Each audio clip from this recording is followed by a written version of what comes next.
สวัสดีค่ะดิฉันชื่อนางสาวชนานันท์วิสารค่ะเป็นนักศึกษากายภาพบำบัดชั้นปีที่3ค่ะวันนี้จะมาสอนวิธีการไอยังไงให้มีประสิทธิภาพสูงสุดนะคะก่อนอื่นเลยนะคะขั้นตอนแรกเราต้องประเมินผู้ป่วยก่อนค่ะว่าผู้ป่วยสามารถไอได้ด้วยตนเองหรือไม่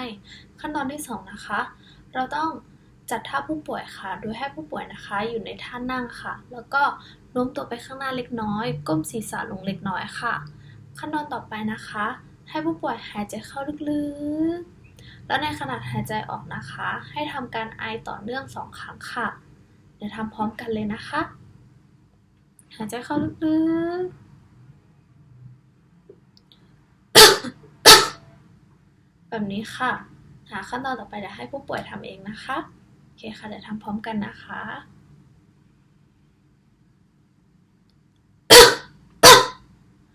ประมาณนี้ค่ะและในกรณีที่ผู้ป่วยนะคะเพิ่งผ่าตัดมาใหม่ๆหรือว่าในขณะทำการไอนะคะมีอาการเจ็บค่ะ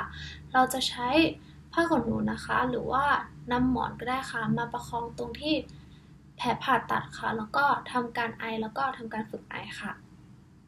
ก้มศีรษะลงเล็กน้อย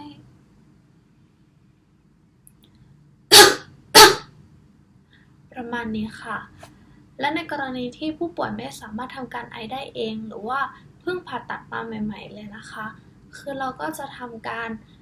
กดค่ะเพื่อทำการกระตุ้นการไอค่ะโดยการกดป้ายเนื้อต่อของ sternal knot ค่ะแล้วก็ทำการกดนวดเป็นกลมๆค่ะเพื่อกระตุ้นการไอค่ะประมาณนี้ค่ะขอบคุณค่ะ